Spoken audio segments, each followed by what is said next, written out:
L'essence de la danse. Le podcast qui met de la conscience dans le mouvement.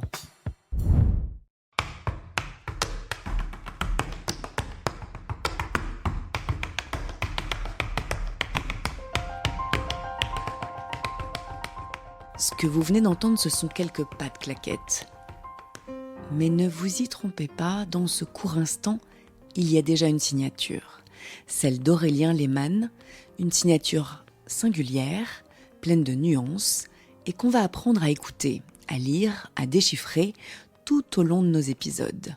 D'habitude, l'intro que je fais en début d'enregistrement, celle où je présente l'invité avant de vraiment commencer la conversation, eh bien, je la coupe au montage. Elle nous sert à nous mettre en jambes, à installer l'échange, et puis elle disparaît.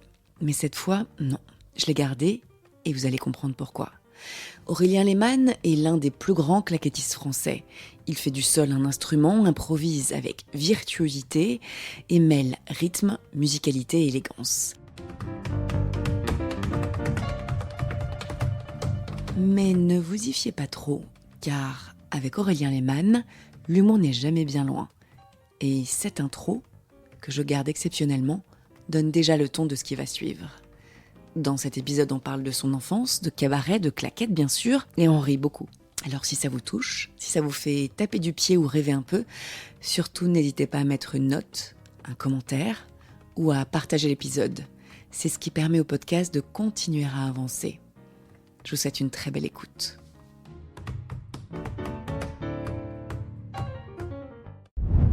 Aujourd'hui, je reçois un danseur dont les pieds résonnent comme des instruments. Chorégraphe, musicien, performeur hors norme, il fait dialoguer le rythme avec l'élégance, la précision avec l'improvisation. Il est souvent surnommé le Fred Astaire français, et ce n'est pas un hasard. Comme lui, il incarne cette alliance rare entre grâce, musicalité et virtuosité technique. Il a grandi sur scène, dans un cabaret du nord de la France, avant de faire claquer ses pas à New York, à Paris et sur les plus grandes scènes. Avec lui, les claquettes deviennent langage, émotion, vibration. Bonjour Aurélien Lehmann. Bonjour, merci pour cette introduction très flatteuse. Je pense qu'on peut s'arrêter là. C'est bon ? Très bien. Ok, on va quand même un petit peu prendre le temps parce que ce serait dommage de s'arrêter là. Je voudrais un petit peu que tu me dises tout d'abord ton premier souvenir de danse. Est-ce que tu te souviens ? Le tout premier. Mon premier souvenir de danse, et je vais être très honnête, c'était dans un vestiaire de rugby, puisque je m'amusais à danser, à faire résonner mes crampons de rugby pour épater mes copains. D'accord. C'est véritablement mon premier souvenir de danse, où j'ai vraiment eu cette sensation de danser. T'as fait quoi du coup ? Gens. J'avais pas grand-chose sur moi, pour ainsi dire, et puis j'ai dansé avec mes crampons de rugby devant mes copains, pour rigoler. Vous aviez gagné ou c'était juste une histoire Oui, c'était une troisième mi-temps, tout ce qu'il y a de plus classique au rugby, mais je me suis dit que les crampons de rugby pouvaient sonner comme des claquettes, et mes copains s'en souviennent encore. Je crois que j'ai marqué l'histoire de mon club avec ce petit passage improvisé de danse. Et t'avais quel âge à ce moment-là ? Je devais avoir 15 ans. 15 ans, j'étais capitaine de mon équipe. Je pouvais me permettre certaines choses. Ah, donc tu t'es permis des petites surprises et des petites frivoles. Ouais, on m'appelait le magicien à l'époque, parce que je faisais de la magie. Et je commençais, c'était l'époque où je découvrais les claquettes véritablement, donc à cet âge-là, de 15 ans. Et tes amis, qu'est-ce qu'ils te disent maintenant par rapport à ça ? Mes copains du rugby, ils sont évidemment très étonnés de ce parcours-là. Je pense que personne n'aurait pu imaginer ça quand j'avais cet âge-là. C'est pareil pour mes copains, mes camarades d'études, quelques années plus tard, que je recroise parfois. Hier, j'en ai croisé un dans la rue, par hasard, à Bastille, et puis ils me connaissent, donc ils suivent mes aventures, évidemment, parce que c'est un petit peu hors des sentiers battus, un petit peu iconoclaste. Et donc, ça les fait sourire. Et ça les impressionne aussi, je pense, parce que c'est vrai que c'était pas attendu, quoi.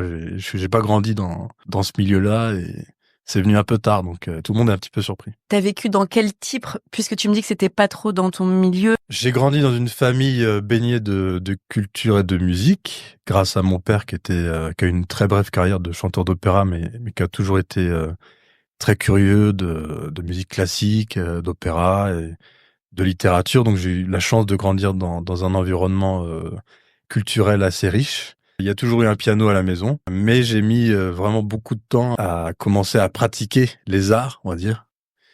puisque mes meilleurs souvenirs d'adolescence, c'est mes souvenirs de rugby. Donc mon père était aussi rugbyman, donc j'ai suivi un petit peu Le chemin. le chemin du ballon ovale. Et c'est des souvenirs qui sont magnifiques. Hein. J'ai fait 13 ans de rugby au total. Mais la danse, à ce moment-là, c'était complètement étranger à ma personne. J'ai grandi dans le Nord. Donc j'étais un petit peu... je surjouais le ch'ti parce que quand on est Jouer de adolescent, ça. Ouais. on aime bien enfoncer les stéréotypes, Bien les sûr. clichés. Bien sûr. Et donc comme j'étais du Nord, je parlais ch'ti, j'étais rugbyman, j'avais une dent cassée. Donc je pense que personne n'aurait présumé à cette époque-là que que je puisse avoir le droit quelques années plus tard à une introduction comme la vôtre. Je pensais qu'on se tutoyait. Avec plaisir, non? Du coup, tu es impressionné. C'est pour les millions d'auditeurs, je me Bien dis que ça fait un sûr, peu plus sérieux. évidemment, bien sûr, bien sûr.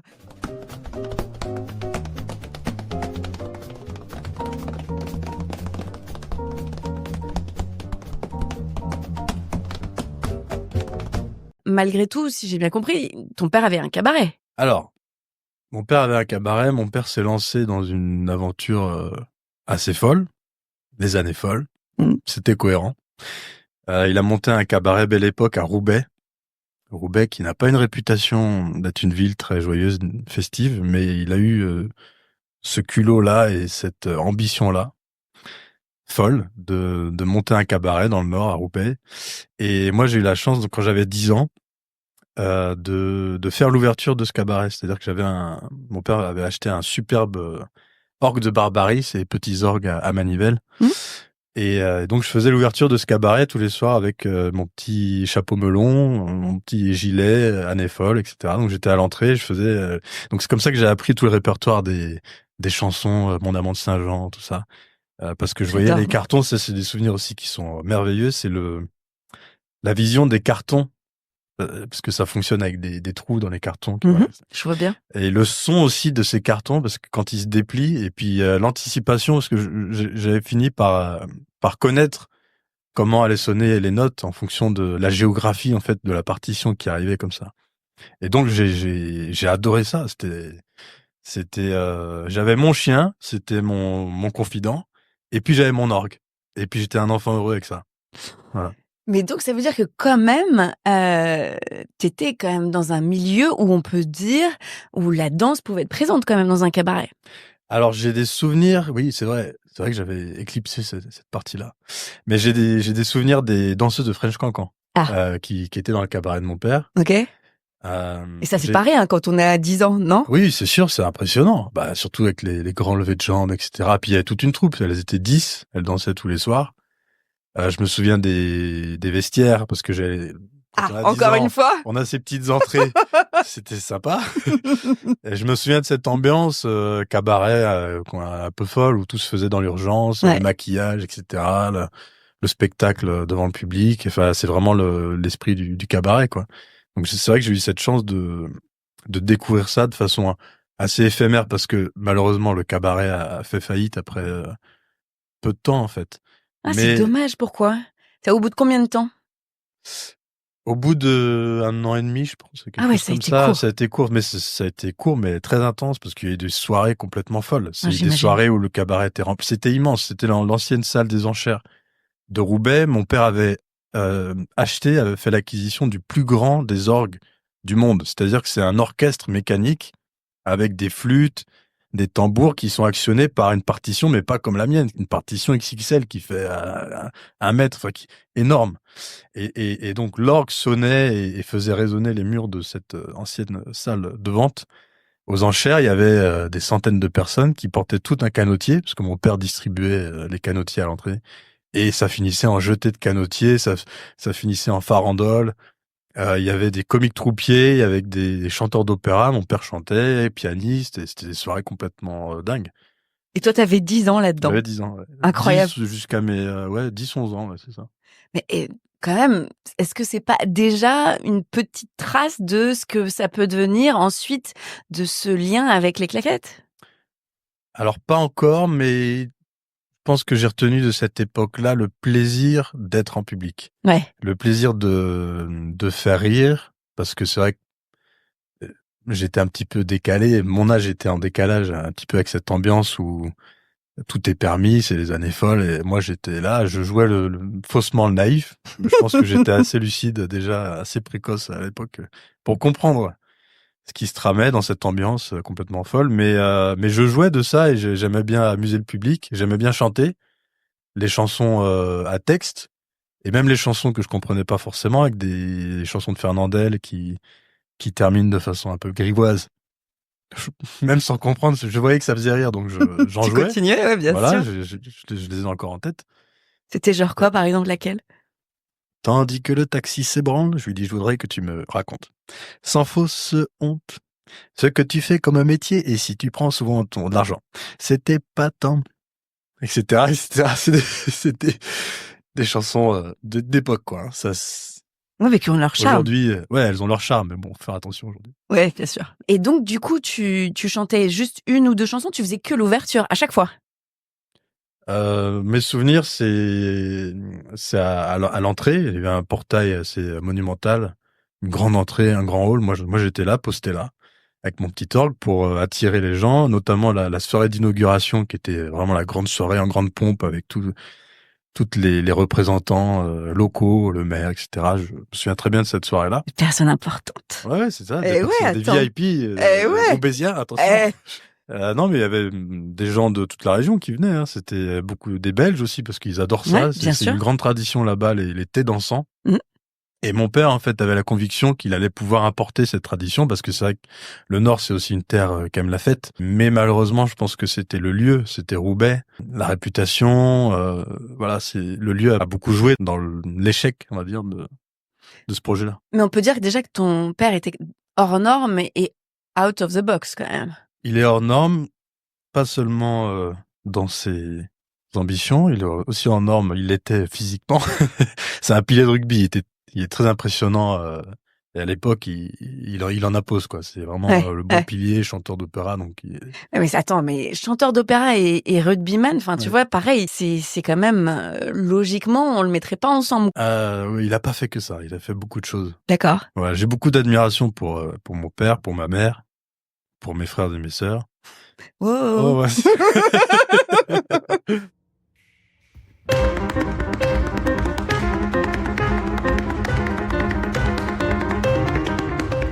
C'est important aussi de voir d'où tu viens, parce que forcément, si on a un père qui est aussi extravagant, etc., ça veut dire que quand même, j'imagine que le champ des possibles est un peu plus grand.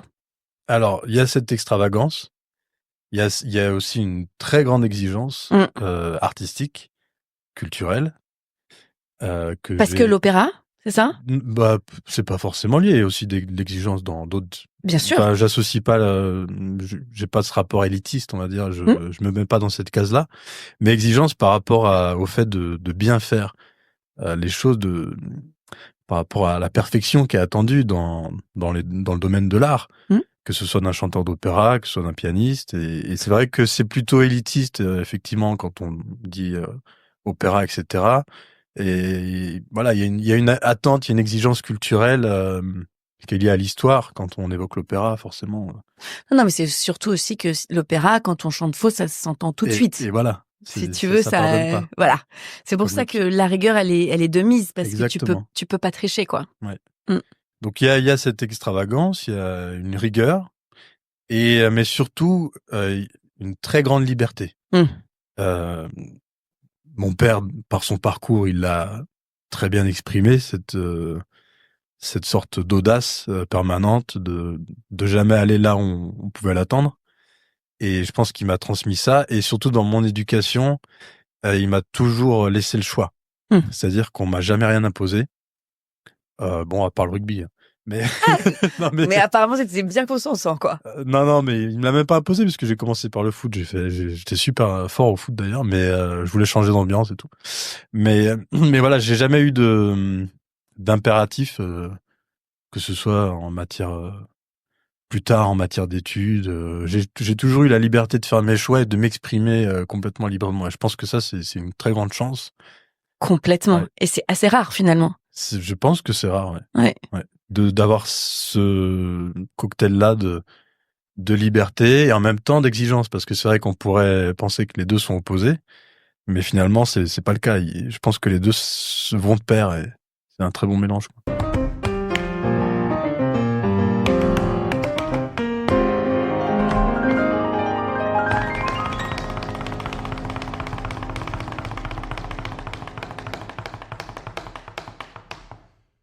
Le cabaret donc ferme. Toi, tu es toujours dans le rugby. Tu continues le rugby. Comment ça se passe après? Alors, le cabaret ferme, je pense que c'était l'époque où je démarrais le rugby. Mmh. J'ai dû démarrer à 12-13 ans. Ça a été une période très difficile parce que, évidemment, quand les rêves s'effondrent comme ça, Bien sûr. professionnellement, c'est très difficile. Pour Mais ton père. Ouais. voilà, mais Ouais. il nous a parfaitement préservés de ce sentiment-là, d'échec. Il a eu cette force assez extraordinaire de nous. On est 4 dans la famille, donc on n'a pas ressenti ça. Vous êtes 4, ça veut dire que tu 4 frères et sœurs. Ok. Ah oui, vous êtes nombreux quand même. Oui, c'est une Ouais. bonne famille, ouais. Et toi, t'es à quel niveau? Deuxième. J'ai un grand frère, une petite sœur et un petit frère. D'accord, donc il y a quand même plus de mecs, quoi. Ouais. Ok. Je suis le seul à avoir poussé le sport à fond Ouais. et puis l'artistique à fond, voilà. Ok. Les frères font des choses un peu plus sérieuses, on va dire. Des métiers... Regarde-le, sérieuse. Ok. Non, mais je veux dire des métiers respectables, quoi. Ah oui, bien sûr. Honorables. Oui, honorable. Je sais même pas d'ailleurs pourquoi je fais cette interview de quelqu'un C'est qui ça. n'est pas honorable. Nous, on est des saltimbanques. Hein. C'est ça. C'est ce que mon père m'a dit pendant des années. Tu es journaliste, tu es une saltimbanque. C'est quoi? Quand est-ce que tu auras un vrai métier? Des piges, hein, c'est un peu pareil, évidemment, hein. exactement. Et donc, ça s'arrête. Au cabaret, tu chantais, mais tu dansais pas. Non, pas du tout. Ok. Non. Ok. Je suis un piètre danseur. Je me suis jamais considéré comme danseur. Je m'efforce de penser que je le suis. Et ça m'arrive parfois, de plus en plus, on va dire, de pouvoir prendre plaisir à me regarder dans un miroir, à voir le perfectionnement du geste. Voilà. Mais c'est extrêmement rare. Je suis assez intraitable avec moi-même vis-à-vis de ça, vis-à-vis du mouvement, vis-à-vis de la danse. Mais c'est intéressant ce que tu dis. Donc, tu te considères comment? Comme un musicien? Alors, avant tout, comme un musicien. Ouais. Parce que c'est vrai que je pratique le rythme, je pratique la percussion. Mais c'est vrai que j'assume cette part-là qui fait partie des claquettes, qui est la danse. Et puis, c'est mon régime quotidien. Je danse, hein, finalement. Finalement. C'est une gestion du corps, de Bien l'équilibre. Bien sûr. Les bras, D'harmonie. Et oui, et je vois, en fait, ce qui me fait prendre conscience du chemin parcouru, c'est quand je revois les vidéos de l'époque. Là, j'ai sauté quelques années. Ah bah ouais. Où Faudra j'ai qu'on revienne commencé à après. m'entraîner, voilà. Ouais. Mais quand je revois les débuts avec les épaules de rugbyman et j'avais absolument rien de la stature d'un danseur et ni la technique ni rien, mais vraiment physiquement ça se voyait que j'étais formé pour le rugby. Après 15 ans, quand on fait des pompes Ah oui, t'as 3 pris au fois niveau par des semaine, épaules, voilà. bah, bien sûr. Et j'ai encore un petit peu les épaules, mais voilà, physiquement j'avais pas du tout la disposition physique pour être danseur, quoi. Je commence seulement maintenant à prendre un peu de plaisir. D'accord. À danser, quoi. À Comme on danser, dit. ok. Ouais, mais j'ai eu beaucoup de mal, hein, je l'avoue. Mais ça veut dire que quand tu vas sur scène, toi tu te dis, moi je vais aller jouer. Je joue d'un instrument. C'est ça. En fait, je me considère d'abord comme un entertainer. Parce que c'est vrai que les claquettes, c'est ça qui m'a séduit. C'est que les grands danseurs de claquettes, ceux que j'admire, ce sont des entertainers. C'est des personnalités très fortes, très charismatiques, qui pratiquent un art qui donne immédiatement de la joie. Et qui a un pouvoir de fascination. C'est vrai. Donc, il y a ce côté un petit peu star, il y a cette volonté de briller sur scène, qui peut-être que j'ai récupéré de cette époque du cabaret, d'être au centre de l'attention. Ouais. Et c'est vrai que les claquettes, ça occupe tout l'espace. Visuellement, et on est soliste. Enfin, moi, je suis soliste. Donc, c'est extrêmement rare que je m'associe à d'autres danseurs. J'ai un partenaire américain avec qui j'ai beaucoup de plaisir à danser, qui est de Harlem, parce que, bon, déjà, on a à peu près le même vocabulaire de step. Et rythmique, donc ça marche, quoi. Et puis il est vraiment de Harlem, donc pour moi il représente la tradition, vraiment la vraie tradition du tap dance qui est née dans ces quartiers-là à New York. Et lui il est vraiment issu de cette tradition. Donc pour moi c'est très très flatteur de pouvoir m'associer avec cet artiste-là. Il s'appelle Josh Johnson. Hi Josh. Hi Josh. If you hear us. Voilà.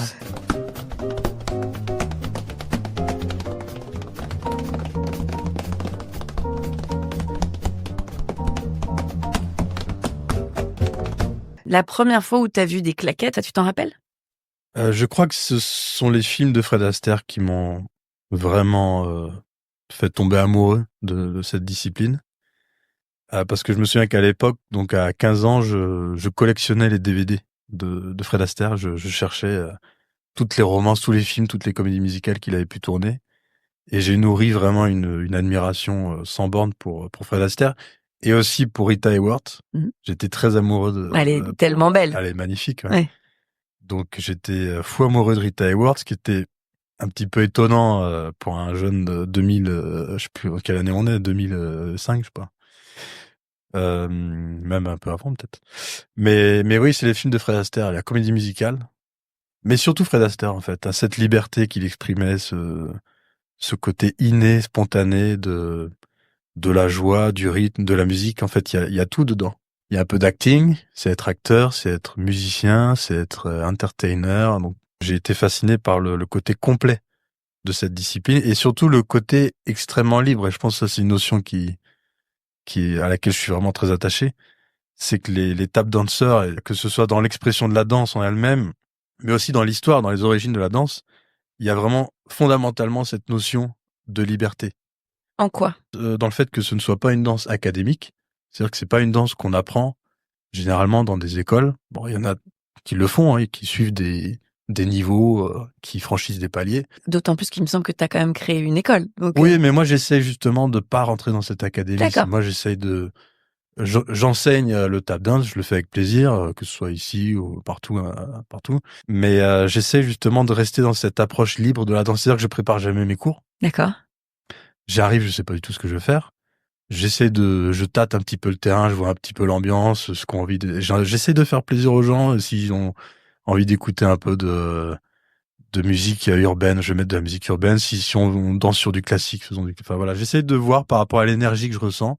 Et après, j'ouvre mon portable, je choisis une musique complètement au hasard. Des fois, c'est complètement random, hein, et j'écoute simplement et la musique m'inspire et j'essaie en fait, d'exprimer ce qui me passe par la tête et que cette heure de cours, ce soit pas juste académique, quelque chose de scolaire, parce que je suis tout sauf scolaire, je suis incapable d'être scolaire, mais juste une heure de partage autour d'une musique ce sont souvent des belles musiques, le swing, Oscar Peterson, enfin voilà, j'essaie de choisir des trucs ou des trucs très énergiques, très jeunes, et c'est une heure où le rythme en fait nous emporte, et j'essaie de communiquer en fait cet esprit-là de la danse, du tap dance. C'est un art libre, c'est pas un art qui est codifié, contrairement à la danse classique. Et c'est un art qui répond, voilà, de cette approche-là, de cette approche libre, un petit peu nomade. Et je pense que ces notions-là sont ancrées dans l'histoire même, dans les origines, dans les racines de la danse. Et donc c'est, d'une certaine manière, être fidèle à la danse que de la pratiquer ainsi. Est-ce que ça t'ennuie pas justement, pour ceux qui connaissent pas un peu, de rappeler ces origines-là? Bah, avec plaisir, je suis là pour ça. Ouais, t'es là pour ça. Donc le tap dance, un petit cours magistral.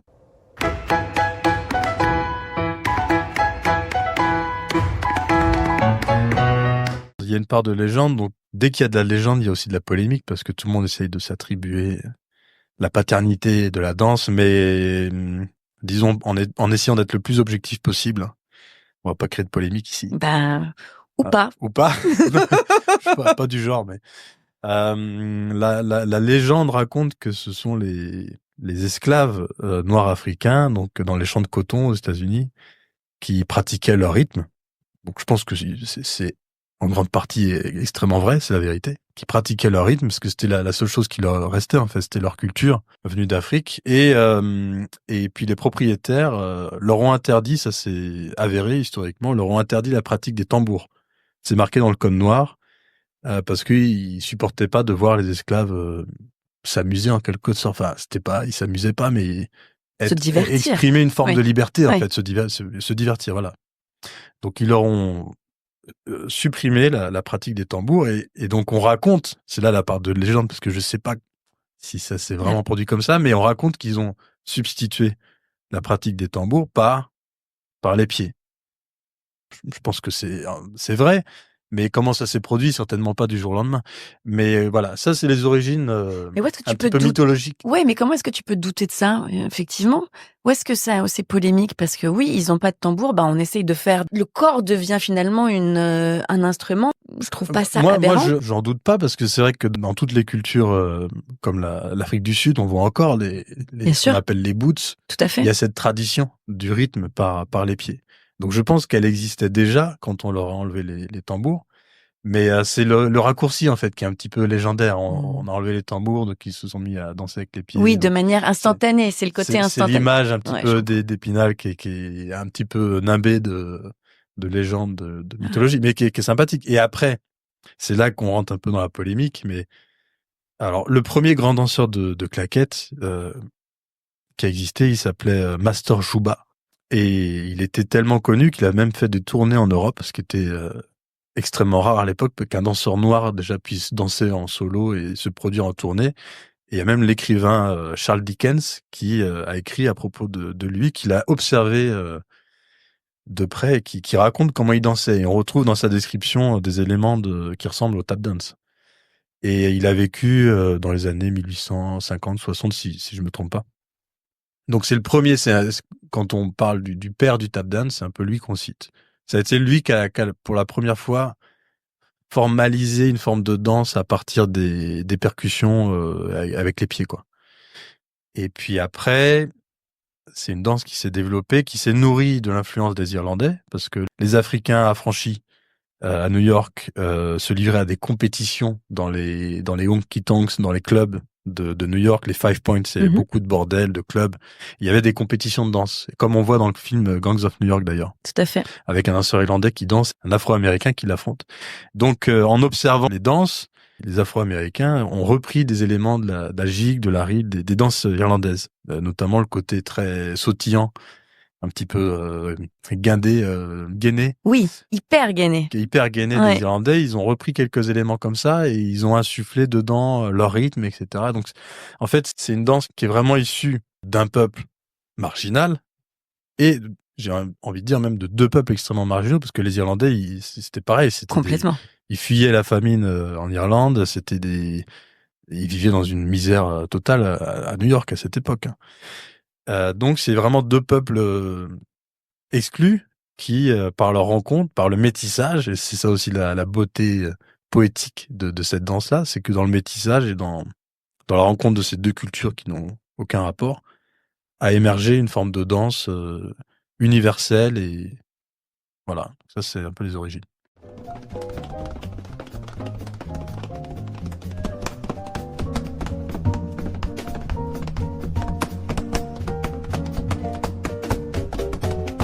En quoi est-ce que c'est universel selon toi?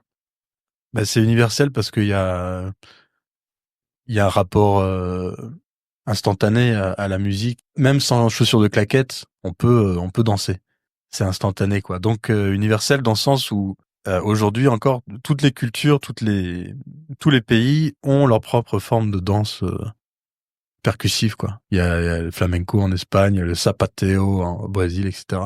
Donc il y a une forme d'universalité de cette forme-là de danse percussive avec les pieds. Mais je pense que le tap dance, c'est la forme qui a poussé le concept le plus loin en termes de liberté, en termes de rythme. Les autres danses que je viens de citer, elles sont toutes ancrées dans un répertoire Mmh. particulier, un répertoire musical Mmh. et rythmique, et extrêmement codifié, comme le flamenco, comme la danse irlandaise.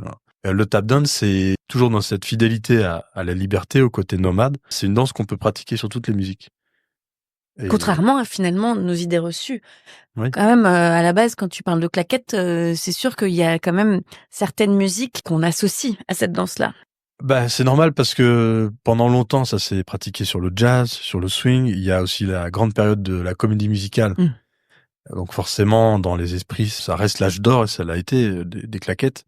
Mais de tout temps, en fait, on a pratiqué les claquettes sur tous les styles de musique. Et aujourd'hui, c'est encore plus le cas. Aujourd'hui, ça s'est complètement décloisonné. Il y a plus vraiment de répertoire associé aux claquettes. Par contre, c'est vrai que pour être tap dancer, il faut avoir développé le langage du swing. Il faut avoir une maîtrise du jazz, du swing, de cette rythmique-là. Mais Parce ça que s'apprend? ça s'apprend. c'est un apprentissage extrêmement fastidieux parce que c'est le même en fait que celui d'un batteur. C'est les mêmes études en fait, c'est la même façon de raisonner, de penser les rythmes. Il faut être capable de compter les divisions rythmiques. Il faut être capable d'avoir un métronome dans la tête en permanence. Il faut être capable de savoir combien de mesures on a faites et quand est-ce qu'on arrive au bout des 16 bars, des 32 bars. Il faut avoir le même langage que celui d'un batteur de jazz.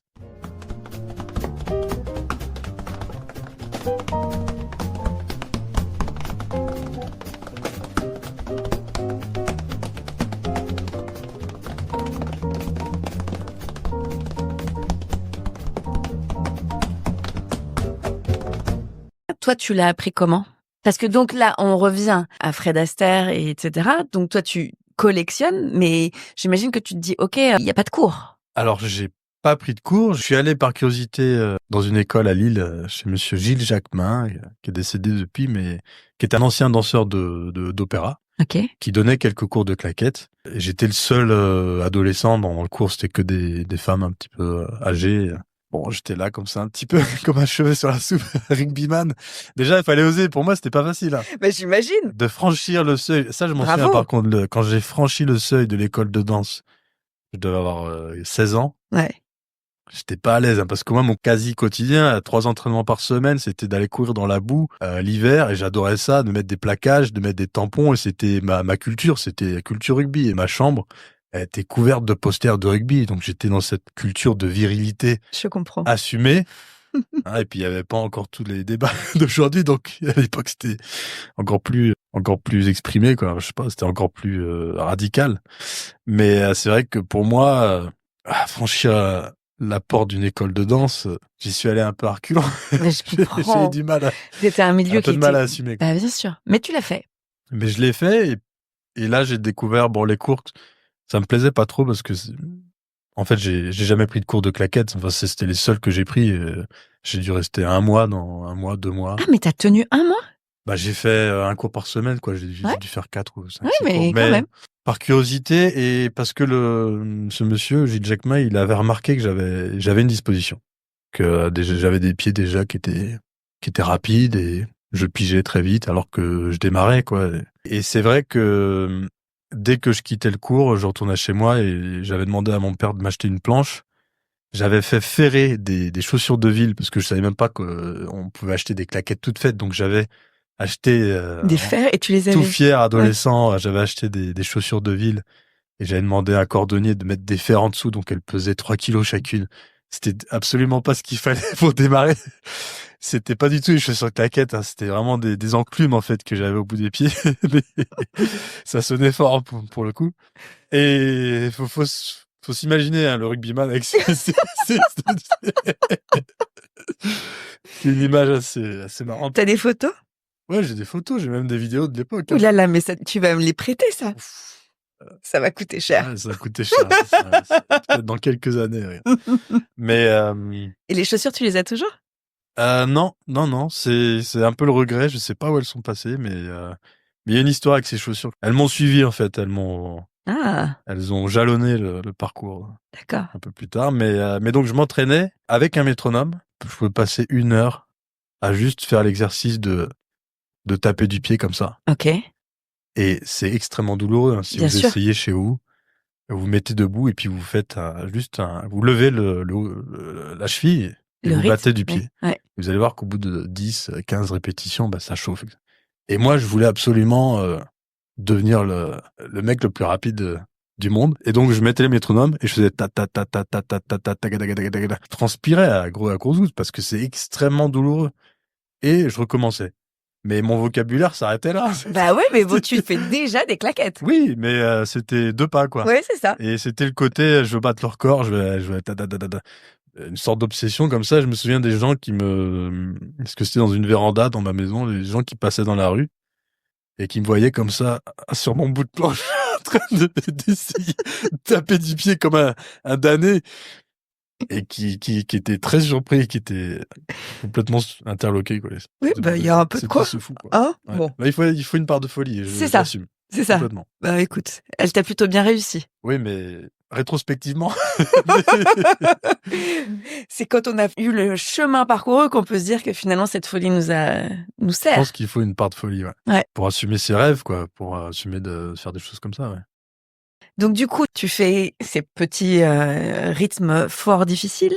Moi, j'avoue que je me demande comment après tu évolues, comment tu acquiers le vocabulaire en fait. Bah, petit à petit, j'ai essayé de faire d'autres choses que ce pas-là, et je me souviens que je trouvais des pas. Par exemple, dans ma salle de bain, je prenais ma douche et ah, tiens, ça sonne bien. Et donc, en fait, je me suis constitué moi-même un vocabulaire en D'accord. cherchant, en tâtonnant. Et j'ai remarqué que le talon, il sonnait plus grave que la pointe. Et donc, j'ai vraiment fait cette recherche empirique de nouveaux sons, de nouveaux pas. Et après, c'était les débuts d'Internet. Je me souviens, il y avait un Américain qui avait mis en ligne un dictionnaire des pas de claquettes. Alors, pour moi, c'était la mine d'or. Bah Et j'imagine. puis, j'ai commencé il y avait 6 niveaux d'ailleurs à l'époque. C'était des trucs qui étaient extrêmement difficiles pour un Un novice, débutant, ouais. bien sûr. Et tout de suite, moi, je dis, allez, je vais faire le niveau 6. Et puis, je me cassais la gueule. C'était impossible. C'était impossible. Donc, j'ai dû faire, je sais pas, 1 ou 2 niveaux avec ce dictionnaire, mais ça m'a vraiment mis le pied à l'étrier parce qu'une fois que j'ai commencé, c'était en moi, je pouvais plus m'arrêter, il fallait que j'apprenne des nouveaux pas, mais je comprenais absolument pas ce que je faisais. C'est-à-dire que j'avais aucun sens du rythme. Je comprenais pas la finalité de taper des pieds. Je comprenais pas du tout que la finalité c'était de faire de la musique. Je comprenais pas non plus que la finalité c'était de danser. J'étais juste dans ce rapport à taper du pied, c'est à faire du bruit et puis c'est physique et cette sorte de défoulement intense et technique de taper du pied. Et pour moi, c'était aussi sympa que de faire un joli cadrage débordement sur une pelouse, quoi. De ta ta ta. Il y avait ce côté euphorique de trouver des combinaisons rapides et des enchaînements comme ça. Tu parles de défoulement, ça te Ouais. mettait aussi en joie ou pas? Ou c'était trop challengeant? Non, en joie, la joie, elle vient quand on commence à maîtriser, quand on a conscience de ce qu'on fait. Donc je pense pas. Parler de joie, ce serait peut-être un peu exagéré, mais ça me donnait une assurance et puis ça me permettait de dire moi je faisais des claquettes, j'étais fier de le dire. C'était ma passion un peu secrète que je cultivais. Mais c'était secret ou tu le disais alors? Secrète parce que j'en faisais pas encore étalage, mais je pouvais le placer de temps en temps, comme dans les vestiaires du rugby, c'est ce C'est moment-là. Ou alors je me souviens un petit spectacle voilà, je sortais les claquettes, ça impressionnait tout le monde, je faisais un peu d'esbrouf, quoi, comme ça. J'imaginais pas ça pourrait devenir un métier, pas du tout. Hein, Et ton père, il disait quoi? Bon, il me laissait faire de façon, il me laissait gentiment faire, quoi. Mais c'est vrai que déjà, ça fait beaucoup de bruit hein, dans une maison. Surtout quand on n'est pas très bon. Surtout quand il y a un bureau à côté. Je crois que c'est pire que la batterie, hein, parce que Pourquoi? vraiment, Parce que ça résonne parce que plus fort. t'as que 2 sons, quoi. Ouais. T'as même pas la diversité. Tu peux te trouver avec des cymbales et tout, quoi. C'est taper du pied. Hein. Ça résonne beaucoup. C'est pas l'instrument le plus agréable. Je pense qu'il y a le violon en numéro 1, il y a claquettes, c'est un petit peu derrière. Si un adolescent qui fait du violon des claquettes, je pense qu'il est mal barré. Ouais, il est mal barré. Voilà. Ou en tout cas, il faut qu'il vive seul, quoi. Ouais. Parce que sinon, c'est compliqué.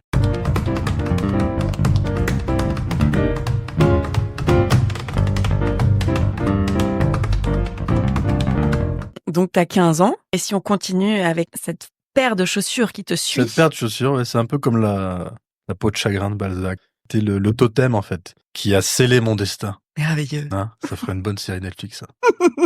On commence par la paire de chaussures. Gros plan sur la paire de Voilà. chaussures. Non, mais c'est cette paire de chaussures qui m'a vraiment mis le pied à l'étrier. Après le vestiaire de rugby, ça c'est pour la petite anecdote sympa, mais le premier vrai souvenir de danse, c'était au théâtre Sébastopol, j'avais 16 ans. Ça, j'ai la vidéo par contre. Que tu peux nous donner, c'est ça que tu veux dire? Je peux te la fournir. Ouais. Libre de droit. Libre de droit. C'était le gala de l'école, donc de cette fameuse école de Gilles Jacquemin. Et donc j'avais appris sa chorégraphie. Je me suis retrouvé dans ce grand théâtre Sébastopol, qui est un grand théâtre à Lille, avec toutes les familles. Évidemment, c'était rempli parce qu'il y a toutes les familles, tout le monde invite sa donc famille. c'est hyper impressionnant. Très impressionnant, surtout quand on a 16 ans. Et là, la chorégraphie démarre et j'oublie complètement les pas au bout de 10 secondes. Et donc, plutôt que de m'éclipser gentiment et de laisser faire les dames très consciencieuse qui avait appris leurs quelques pas. Oui, parce que vous étiez plusieurs. Et on est Ah oui, plusieurs. ouais, là, Il y t'étais pas avait soliste. tout un groupe. Oui, tout un groupe. Je décide de prendre toute la scène pour moi. Je m'avance. Et là, je sens un solo, une improvisation de claquettes à une vitesse extravagante. Même encore aujourd'hui, et je parle honnêtement, quand je vois cette vidéo, avec la vitesse des pieds que je fais à ce moment-là, c'est... Je me dis, mais comment j'ai fait ça? Que j'ai l'impression que j'ai travaillé 15 ans pour arriver au niveau où j'étais là, alors que je savais rien faire. Et même rythmiquement, tout ce que j'ai fait sur ce moment d'absence totale, parce que c'était l'inconscient, hein, je maîtrisais pas du tout ce que je faisais. À l'époque, j'avais aucune notion de même les 4 temps d'une mesure, je savais pas ce que c'était, j'avais aucune notion. Et pourtant, cette improvisation qui dure, je sais pas, 20-30 secondes, elle est absolument parfaite. Et techniquement, elle est virtuose. Et je suis toujours étonné un moment suspendu. À un moment suspendu. Et je me souviens très bien, donc, je laisse libre cours, en fait, à mes pieds pendant ce moment-là. Moment suspendu, inconscient. Et je me souviens par contre du moment où je me suis retourné parce que j'avais pris quand même en otage toute la scène. Et je vois mon professeur, Gilles Jacquemin, qui était en coulisses, qui avait des yeux, mais écarquillés, qui réalisait pas ce qui venait de se passer. Parce que déjà, je lui avais foutu en l'air son tableau, mais je pense que ça, c'était après la stupéfaction du moment. Parce que jamais il aurait pu penser que j'étais capable de réaliser ça. Et là, il avait affaire à un mec qui avait pris toute la scène pour lui, et le public j'avais eu des ovations. Et c'était complètement inattendu, même pour moi. Un moment absolument magique. Même encore aujourd'hui, je peux pas me l'expliquer. Incroyable. Ouais. T'étais en transe, non? Bah, c'est une forme de transe. Je peux pas décrire dans quel état j'étais. En tout cas, j'ai la vidéo et je me demande comment un gamin qui a pris 4 cours peut sortir ça et de façon aussi bonne, quoi.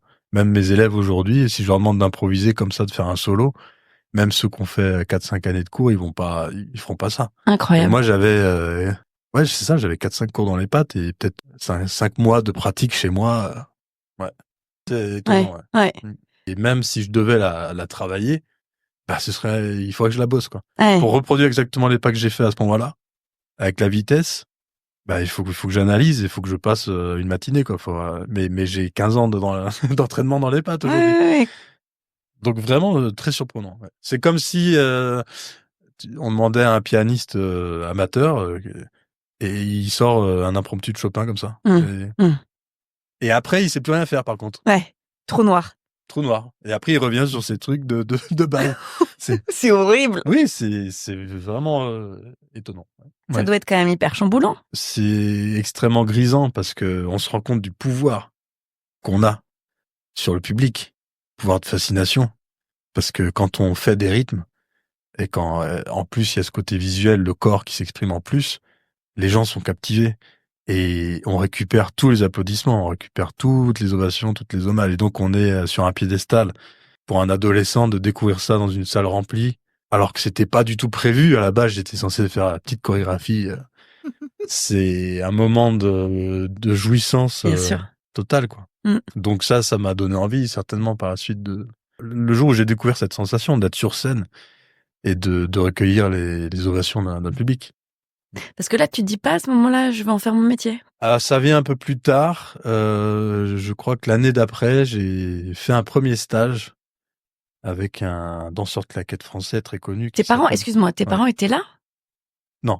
Ils ont pas vu ça? Non. Je mettais les claquettes à la maison quand on invitait des amis, musiciens, etc. Quand on faisait des petits bœufs, des petites soirées comme ça arrivait pas souvent, mais des fois. Moi, je sortais mes claquettes, mais j'ai aussi les vidéos de ces moments-là. Et c'est complètement nul. C'est ridicule. On voit vraiment un mec qui fait n'importe quoi avec les pieds. Qui se dépatouille comme il peut. Mais ce qui est étonnant, c'est que c'est la même époque. Ouais. Donc sur scène, un instant de grâce et vidéo qui doit être prise dans la même période. Voilà, on voit un ado qui fait vraiment n'importe quoi. Enfin, moi, si j'avais un élève qui ferait ça devant moi, je dis bon, on va prendre des cours. Donc c'est encore plus, ça donne. Non, mais ce que je veux te dire, c'est que là, tes parents, quand ils sont pas venus au spectacle. Non, de toute façon, la danse, je pense pas que ça intéressait beaucoup mon père, hein, enfin de voir un spectacle de danse. Puis c'est aussi cette forme de liberté. Bah très bien, Vas-y, tu fais ton truc, bah fais-le. T'as pas besoin de t'as pas besoin de forcément moi. que papa maman soit là pour te filmer. Non, on n'a pas trop ce côté-là. D'accord, Ouais. ok. Bon, ils sont très fiers, hein, Bien sûr, j'imagine. et plein de soutien et tout ça. Et puis j'aurais pas eu envie, je crois, de voir mes parents. Non, Peut-être que forcément. tu les as même pas invités alors. Moi, je pense pas à les avoir invités. Je pense pas avoir invité personne, en fait. Surtout pas mes copains du rugby.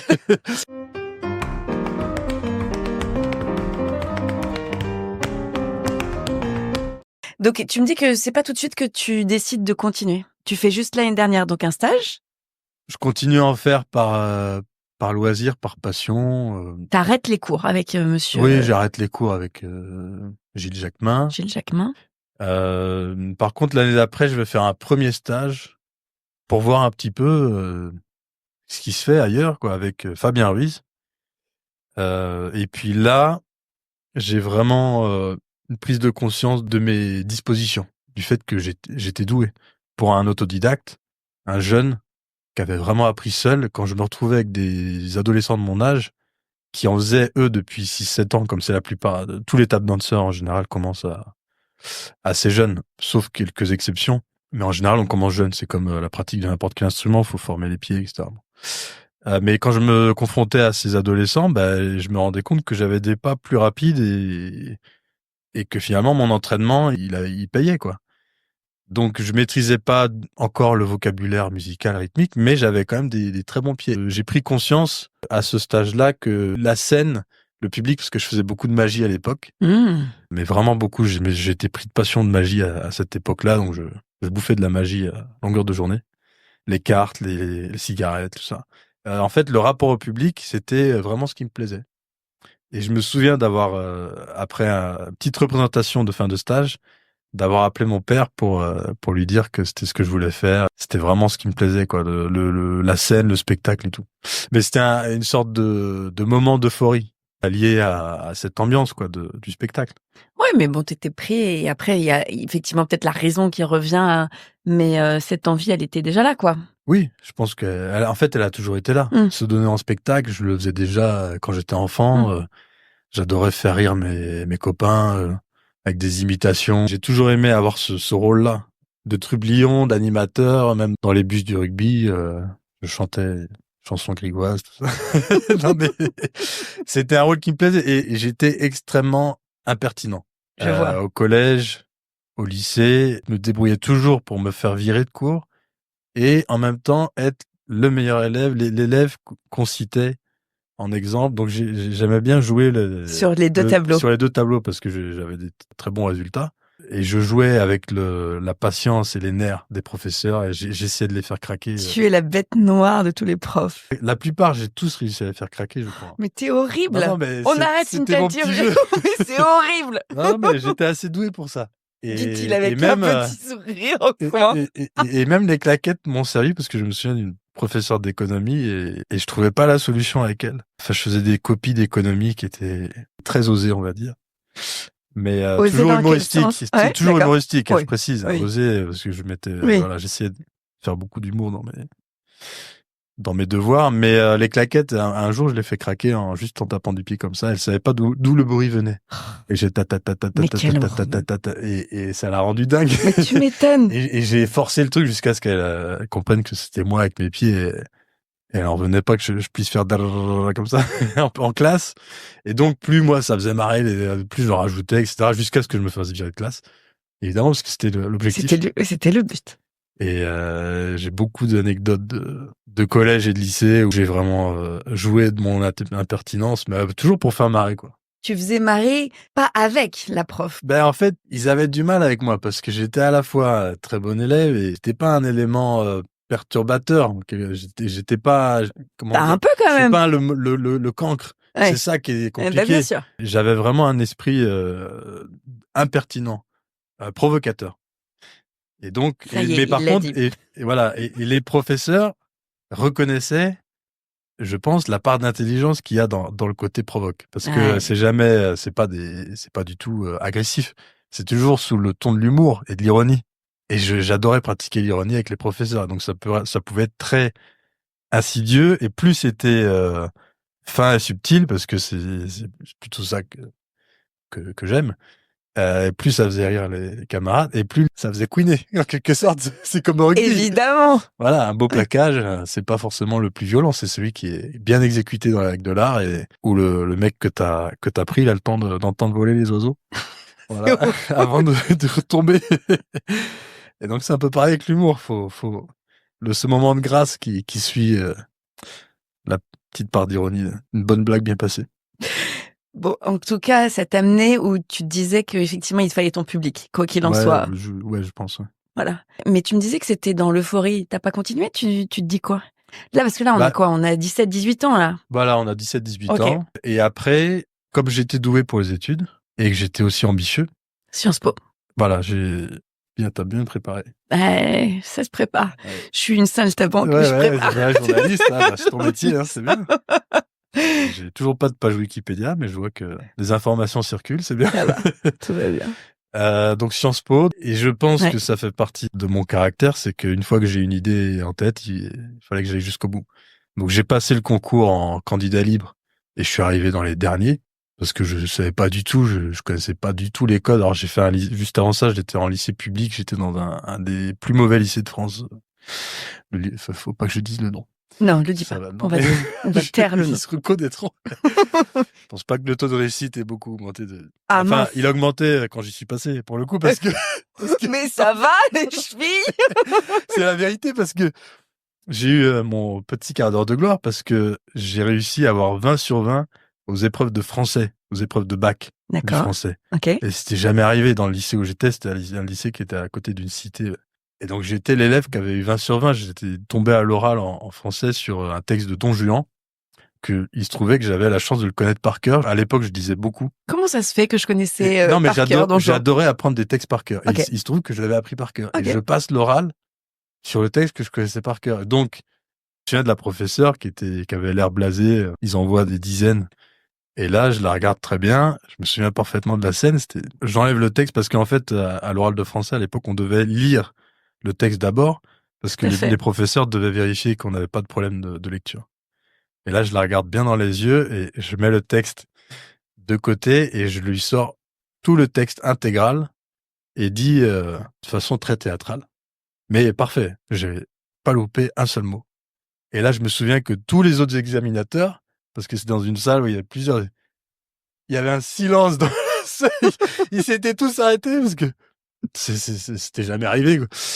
Voilà, et donc j'avais fait mon petit numéro, et là, après, j'ai fait mon commentaire de texte, et c'était parfait, et j'ai eu 20 sur 20.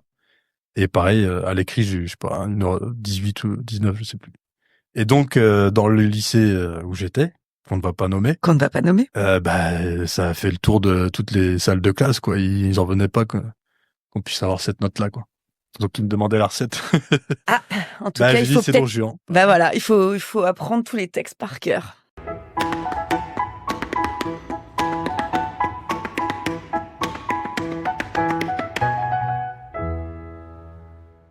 En tout cas, tu te dis Sciences Po parce que tu as des bonnes notes, juste? Parce que tu aurais pu faire autre chose. Parce que c'était une école d'excellence. Ouais. Tu aurais pu faire une autre. Parce que dans la famille, on a toujours été très porté sur l'histoire, sur la culture en général, sur ce qu'on appelle les humanités. Puis c'est une école qui est très bien pour les personnes qui savent pas quoi faire, en fait, qui savent pas trop vers où se destiner. Parce que c'est très général. Oui, c'est vrai. Voilà. Tu aurais pu faire Cagnes-Hippocagne aussi. Oui, j'aurais pu le faire, ouais. Mais j'ai pris prépa Sciences Po pour le coup. Parce que j'étais pas préparé, donc j'ai fait une année de prépa Sciences Po, où là c'était une de mes meilleures années de ma vie. C'était une année extraordinaire parce que j'étais dans un effort intellectuel constant. Donc du matin au soir et même la nuit, je lisais et je me souviens de tout l'été qui avait précédé, j'avais passé tout mon temps à lire et des ouvrages difficiles, Hannah Arendt, Les origines du totalitarisme, les œuvres d'Erasme, beaucoup de philosophie, mais j'ai passé une année vraiment plongé dans la lecture, dans la philosophie, dans les sciences politiques et dans cette excitation intellectuelle et que j'ai vraiment adoré, que c'était une année formidable. Et donc, au terme de cette année, je passe les concours de Sciences Po et je les ai tous. Et j'ai Paris à l'écrit, qui était extrêmement difficile à l'époque, avec des très bonnes notes. Donc, je suis dans le haut du panier. J'ai Lille que j'accède directement en deuxième année à Sciences Po Lille. Et donc, j'ai réussi mon pari, quoi. Voilà. Dit-il avec un petit sourire. Non, Bah ouais, j'ai réussi. Ouais, j'étais content, j'étais Bah oui, fier tu de peux. moi. Tu peux. Surtout l'admission à Sciences Po Paris, ça c'était une vraie fierté. Et à l'écrit, je m'étais vraiment bien débrouillé. Et c'est juste à l'oral, j'étais pas parisien. Et je me souviens quand je me suis présenté à l'oral de Sciences Po Paris, j'avais mon pull de rugby. Alors, et quand j'ai débarqué dans la salle où les autres élèves, qui étaient tous de bonne famille, on va dire, ils étaient tous en costume et tout. Bah ouais. Moi, j'arrive. Et moi, j'étais avec mon polo de rugby. Ah ouais, d'accord. J'étais pas au courant qu'il fallait mettre alors, l'accent ch'ti revient parce que je me remets dans la situation de l'époque.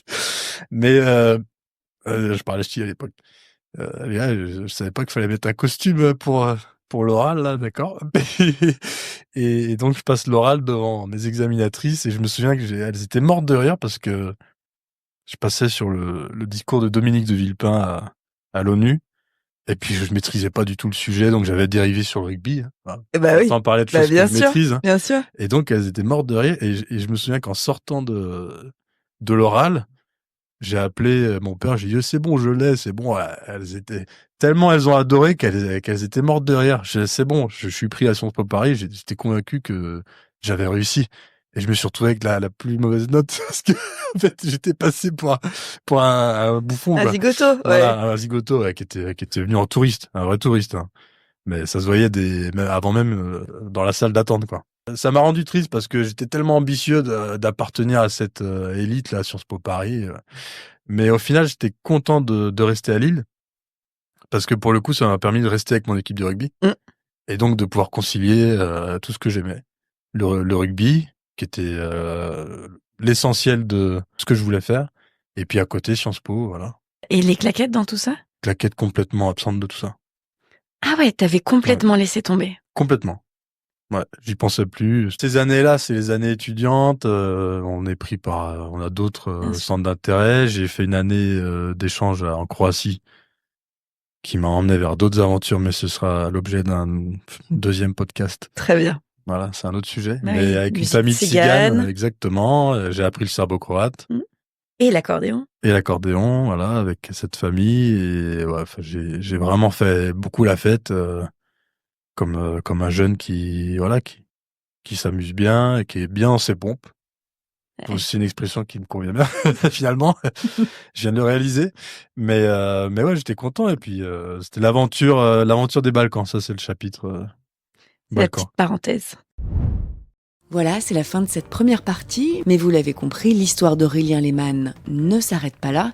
Dans la suite, il nous emmène sur un tout autre tempo, car il va s'essayer à la chanson humoristique avant de faire une rencontre décisive avec une véritable légende des claquettes.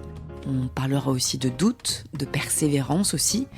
Bref, si vous avez aimé cette première partie, la suite risque de vous toucher. Et comme toujours, si ce podcast vous plaît, pensez à le partager, à laisser une note ou un commentaire. C'est ce qui le fait vivre et danser un peu. À dimanche prochain pour la deuxième partie. Et d'ici là, prenez bien soin de vous.